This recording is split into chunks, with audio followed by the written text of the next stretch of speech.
বাজারের অবস্থা কিন্তু আমরা কম বেশি সবাই জানি, বিশেষ করে মাছ মাংস সেটি কিন্তু সাধারণের নাগালের অনেকটাই বাইরে চলে গেছে।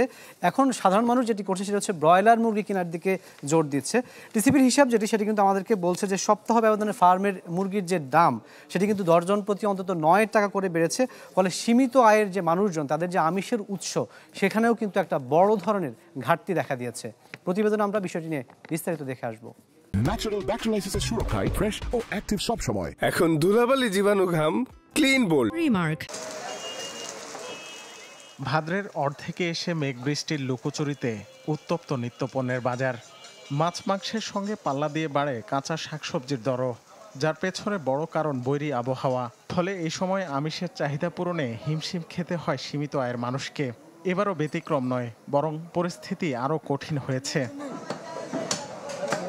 আমিষের বড় উৎস গরুর মাংস, যেখানে প্রতি কেজির জন্য গুনতে হচ্ছে অন্তত 750 টাকা। ছাগল বা খাসির মাংসের দাম আরও বেশি, 1000 টাকার উপরে। ফলে সেদিকে নজর দেওয়ার সুযোগ নেই সাধারণের। বর্তমান যারা একটু পয়সা করে আছে তারা কিনতে পারে, যারা উত্তরচলের লোক আছে তারা খাসি খুঁজতে মানে, এবং খাসিও বললেন আর গরু বলেন, এটা সাধারণ মানুষ কিনতে পারে না। যে ইনকাম থেকে যে সঞ্চয় আগে থাকতো ওইটা দিন দিন কমে যাচ্ছে, যেহেতু খরচ বাড়লে তো দিক কমবেই।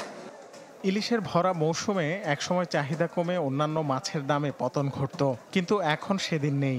ভোক্তাকে চড়া দামে কিনতে হচ্ছে সব ধরনের মাছ। চাষের পাঙ্গাসের কেজিও 200 টাকার ঘরে। সাধারণ মানুষের জন্য তো একটু কষ্ট হয়ে যায়, কিন্তু এখন ওই যে সাবস্টিটিউট যদি থাকে তাহলে ওইভাবে ধরেন এখন রুই মাছের বদলে পাঙ্গাস খেতে পারে কেউ।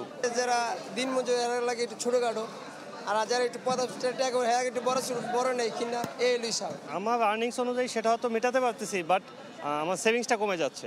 সেভিংসটা আগের মতো হচ্ছে না, কারণ প্রত্যেকটা জিনিসেরই দাম প্রায় 20% ইনক্রিজ হচ্ছে। গরু কিংবা মাছ থেকে কিছুটা সস্তা ব্রয়লার মুরগি, তবে এখানেও সংকটের অজুহাত, তাই দরও বাড়তি। মাছ গরুর গোস্ত দাম বেশি, ওই জন্য মুরগিটা খাইলে আমাকে একটু পড়তে হয়। তো মাঝে মাঝে মুরগি খাই, মাঝে মাঝে ডিম খাই। সোনালী মুরগি আমরা আজকে 310 টাকা বিক্রি করতেছি, ব্রয়লার 170 টাকা বিক্রি করতেছি। কাস্টমার আছে, বাট আমরা বিক্রি করতে পারতেছি না, আমার দোকানে মাল নাই।